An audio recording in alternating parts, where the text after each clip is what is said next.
Bom dia! Na videoaula de hoje da unidade curricular de sistemas pneumáticos, o assunto é rede de distribuição do ar comprimido. Os objetivos desta aula são descrever as principais características de uma rede de distribuição de ar comprimido industrial e descrever os layouts e as técnicas usadas para auxiliar na separação de condensado. Os objetivos de uma unidade de distribuição de ar comprimido. A rede principal deve receber o ar comprimido isento ou com reduzida quantidade de impurezas a partir do secador ou do reservatório de ar comprimido. As funções da rede é comunicar a fonte primária com os equipamentos consumidores. As características de uma rede de ar comprimido. Ela funciona como um reservatório para atender às exigências locais e ela deve apresentar pequena queda de pressão entre o ponto que fornece o ar comprimido, que seria o compressor, e os pontos finais de consumo. Não apresentar vazamentos e apresentar grande capacidade de separação da umidade ainda existente, ou seja, a separação do condensado. Na figura ao lado, nós vamos observar um exemplo de uma parte de uma rede de distribuição que está recebendo o ar comprimido a partir de um reservatório. E nós vamos ter aqui o ramal, os ramais principal e secundário no formato de anel, de onde derivam as tubulações que enviam o ar para as ferramentas pneumáticas, ou seja, para os pontos de consumo. Em uma visão um pouco mais abrangente, nós vemos a interligação da rede de distribuição com a unidade de produção de ar comprimido. Então, nós temos nessa região o compressor ou os compressores que trabalham enviando ar comprimido e seguindo um fluxo de energia desse ar. Esse ar é enviado então para o resfriador posterior, na sequência um separador de condensado e depois para o reservatório. Do reservatório de ar comprimido, o ar então é encaminhado para um secador e do secador para a rede de distribuição, a qual é composta por ramais principais e ramais secundários. E nos ramais secundários existem os diversos derivações que enviam o ar para os pontos de consumo. Se nós observarmos uma ampliação de um destes pontos de derivação, nós vamos observar os detalhes recomendados para a construção de uma rede de ar comprimido. Então, nós vemos que a derivação ela deve ser realizada na parte superior do tubo. Ela vai ter uma curvatura de 180 graus e depois o ar ele sofre uma mudança abrupta de direção até chegar a esta unidade de serviço, também denominada de unidade de condicionamento de ar comprimido, onde o ar estará sendo finalmente preparado para os pontos de consumo. Aqui na parte inferior dessa derivação é colocado um dreno para separação de condensado. Outro detalhe que nos chama a atenção é que se recomenda que as tubulações elas tenham uma pequena inclinação, no sentido do escoamento. Essa inclinação ela se deve ao fato de favorecer o escoamento da umidade, até que ela seja deslocada para regiões de dreno de condensado.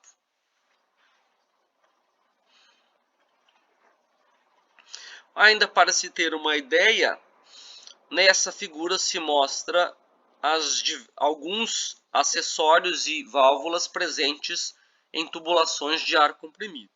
Então nós vemos aqui válvulas de abertura e fechamento, os cotovelos ou também chamados joelhos, dependendo da configuração do acessório que está se referindo. Nós vamos ter aqui os T's E na figura da direita, nós temos aqui o compressor, que está isolado acusticamente, e na saída do compressor, nós temos aqui um separador de condensado. Em uma rede de ar comprimido, a maioria das instalações geralmente é formada por uma estação central de produção de ar comprimido. Essa estação central é composta por um ou mais compressores, a partir dos quais o ar comprimido ele é produzido e distribuído para diversos pontos de consumo através de uma rede de tubulações. A instalação fornece o ar comprimido para diversos pontos de consumo através de uma rede de tubulações, o que permite que o ar alcance pontos remotos de operação.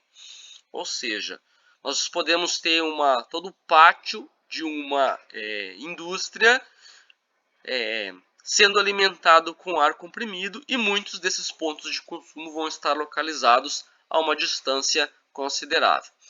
No momento em que se realiza o projeto de uma instalação de ar comprimido, já deve ser prevista a ampliação futura dessa rede, principalmente porque à medida em que surgem novos equipamentos pneumáticos, eles vão sendo integrados à rede atual. Então, para que essa rede não fique sobrecarregada, é necessário, então, prever já uma ampliação que se dá aí, em média, em torno de 25%. Se essa ampliação for feita depois, o custo desse empreendimento acaba se tornando muito elevado. Por quê? Porque se aumenta a demanda de ar comprimido, é necessário também aumentar a capacidade do compressor. Tem que trocar o compressor. Se aumenta o compressor, ele aumenta o fornecimento de vazão. Precisa trocar a tubulação, porque se manter a mesma tubulação, vai haver uma perda de energia muito grande, uma vez que a tubulação muito fina vai gerar um atrito maior também para o escoamento. Se muda a tubulação, tem que mudar as conexões, tem que mudar os acessórios, tem que mudar as válvulas, é um efeito cascata e se torna inviável economicamente. Vamos lá, nesse slide vamos falar um pouquinho sobre o layout da rede. O layout da rede ele pode vir nos formatos de circuito fechado, circuito aberto e circuito misto. No circuito fechado, nós vamos ter uma comunicação entre as diferentes partes da tubulação. Nós vamos ter uma comunicação mais intensa nesse exemplo aqui de baixo, onde nas regiões intermediárias nós temos tubos transversais que permitem a comunicação dos pontos de consumo em diferentes partes da rede. Esse tipo de layout ele acaba proporcionando uma pressão mais estável para os pontos de consumo de ar comprimido. Porém, nós temos a desvantagem aqui que é necessário uma quantidade muito maior de tubulações. Se nós imaginarmos que as distâncias entre essa tubulação superior e a tubulação inferior sejam de várias dezenas de metros, nós vamos imaginar que o custo dessa instalação acabe se tornando também mais alto. Outro detalhe que chama a atenção é que são instalados nos pontos remotos mais extremos reservatórios auxiliares. Esses reservatórios eles são muito importantes para auxiliar na manutenção da pressão. Uma dificuldade desse tipo de circuito fechado se deve ao fato de obedecer à regra que determina que a tubulação deve ter uma inclinação no sentido do escoamento. No circuito fechado nós não temos mais apenas um sentido de escoamento. Por exemplo, esse circuito fechado de baixo, um ponto de consumo ele pode receber o ar que está vindo da esquerda, pode receber o ar que está vindo da direita, pode receber o ar que está vindo da parte superior ou inferior. Ou seja, não há mais apenas uma direção principal de escoamento. Então esse seria um dos pontos de dificuldade de separação de condensado. Porém, devido às questões de uniformidade de distribuição do ar comprimido, ainda é o formato mais recomendado e mais usado. Nessas duas figuras se mostram, então, novamente, o exemplo de um layout da rede no formato de circuito fechado. E aqui nessa figura se mostra novamente esse formato, onde nós temos um anel principal e temos subanéis inferiores para que o ar comprimido possa chegar a diferentes pontos de consumo. Mas a segunda opção mencionada seria o circuito aberto. Esse circuito aberto ele é caracterizado pela não comunicação do ponto de saída do ar do reservatório aos pontos finais. Na verdade, o ar ele tem um caminho único para percorrer para chegar aos pontos de consumo. E se essas distâncias forem muito grandes, nós podemos ter alguns problemas. Um deles seria a queda de pressão, que vai ocorrer gradualmente à medida em que o ar vai se distanciando dos pontos de fornecimento de vazão. E a segunda questão seria o atraso na chegada do ar comprimido. Então, nós podemos verificar que os pontos finais de consumo, aqueles que estão mais distantes, eles podem não receber o ar instantaneamente, uma vez que o ar tem um caminho a ser percorrido e ele, ao mesmo tempo, está atendendo a demanda de outros pontos de consumo. Então, esse circuito aberto, característica dele é que ele alcança pontos remotos e isolados com menor custo da instalação. Então, muitas vezes não se tem o que fazer, porque, de modo contrário, o custo dessa instalação seria muito alto e muitas vezes para atender apenas alguns pontos de consumo de ar comprimido. Nesse layout aqui embaixo, nessas três opções de layout, nós temos uma comparação entre o que não é recomendado e o que é recomendado. Então, o primeiro exemplo, o exemplo A, ele mostra um circuito aberto e está sendo dito aqui que não é recomendado, muito embora muitas vezes essa seja a melhor opção. Numa opção B, nós temos novamente um circuito aberto, onde a partir aqui de um ramal principal tem outras derivações, dessas derivações tem outras derivações, ou seja, o ar vai ter um caminho mais difícil para chegar nesses pontos mais remotos, ou seja, seria uma situação ainda pior do que o item A. E o item C, que é dito recomendado, é o nosso chamado circuito fechado, que permite essa melhor uniformidade e distribuição do ar comprimido, sendo, portanto, a mais recomendada.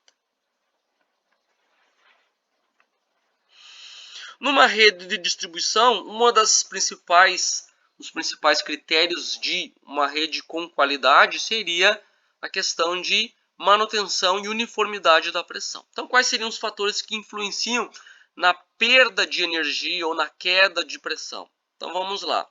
O comprimento da tubulação, o diâmetro interno da tubulação, que tem relação com a velocidade de escoamento, de modo que tubos finos, por questões físicas, eles vão gerar altas velocidades de escoamento, e altas velocidades de escoamento produzem maior atrito entre o fluido e a parede interna da tubulação, também favorecendo as questões de queda de pressão. Então, o fluido deve escoar com velocidade mais baixa se deseja que ele tenha menor perda de energia. A pressão interna da rede, vazamentos e qualidade da superfície interna da tubulação, de modo que tubos novos, tubos mais lisos, tubos de alumínio, tubos de plástico, eles têm menos atrito e eles favorecem a questão de estabilidade e, na verdade, não é estabilidade, é questão de manter a pressão mais uniforme. Porém, nós temos os elementos usados em todas as redes de ar comprimido, que são essenciais, como as válvulas, as curvas e assim por diante, porém que se nós trabalharmos com quantidades muito grandes desses elementos ou a tubulação ela sofrer muitas irregularidades, tiver muitas curvas, muitas trajetórias, nós vamos ter problemas também com queda de pressão. Então, quanto menor for a quantidade dessas descontinuidades, melhor será a qualidade de distribuição do ar comprimido. Quais seriam esses acessórios presentes? Ramificações de cotovelos, válvulas, acessórios, conexões, filtros, secadores, tudo isso, apesar de essencial, influencia na distribuição do ar comprimido. E durante essa distribuição, nós vamos verificar dois tipos de escoamento, que são os chamados escoamento laminar e o escoamento turbulento.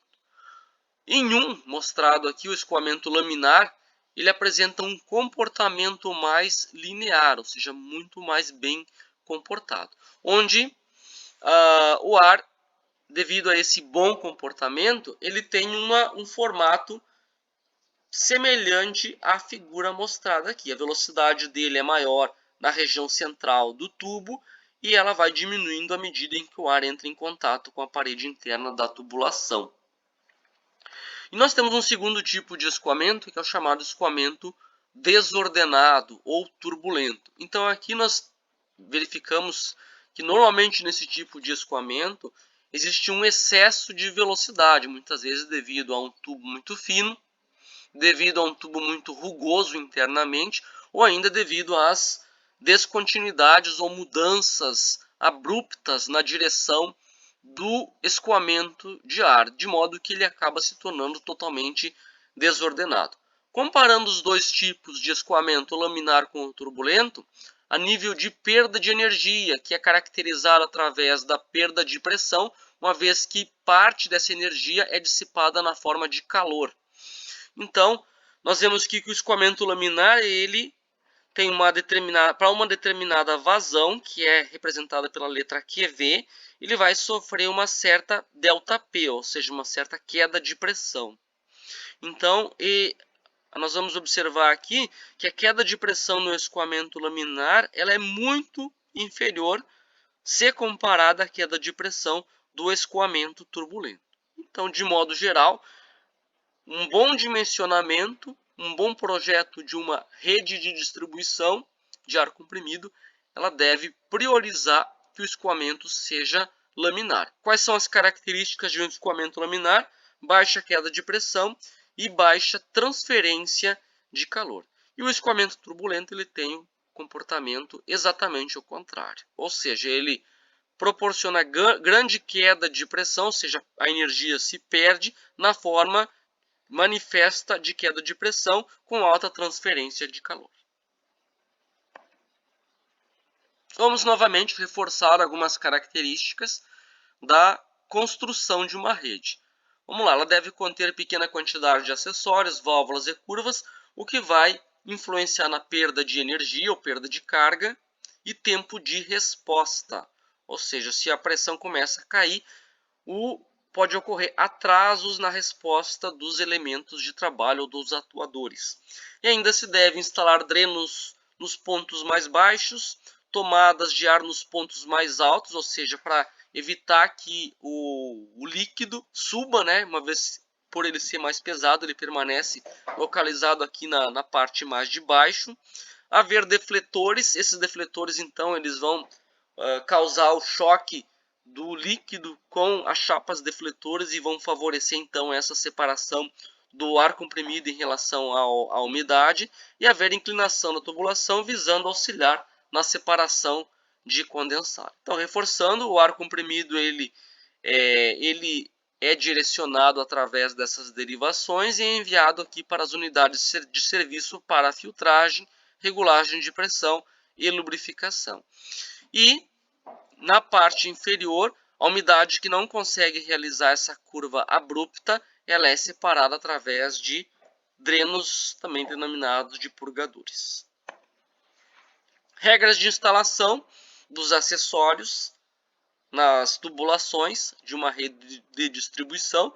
Então, se recomendam sempre que essas mudanças de direção do escoamento de ar não sejam mudanças bruscas, assim como mostrado nesse conexão em T, ou nesse cotovelo de 90 graus, mas sim que elas sejam feitas de forma um pouco mais gradual, através desse T ou desse cotovelo no formato de curva, onde o raio de curvatura não é um raio tão pequeno, é um raio maior, o que vai diminuir o atrito e, por consequência, a perda de carga.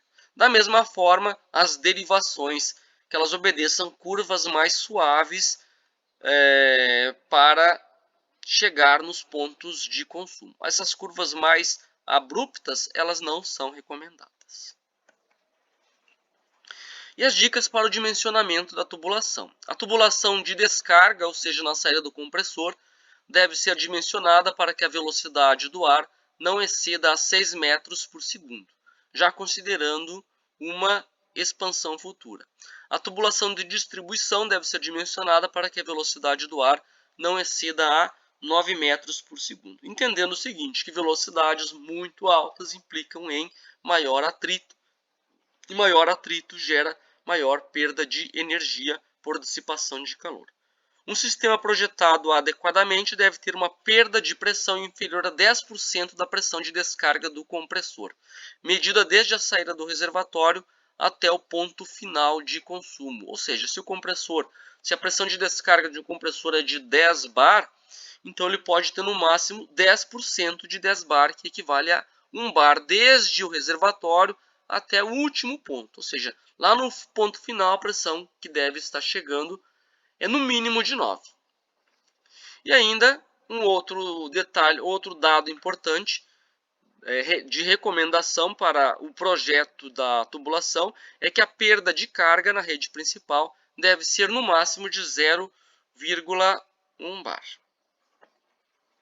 Estas são as nossas referências para a elaboração desta apresentação.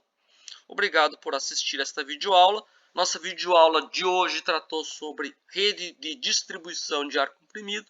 E nossa próxima videoaula vamos trabalhar os tipos de materiais empregados nas tubulações.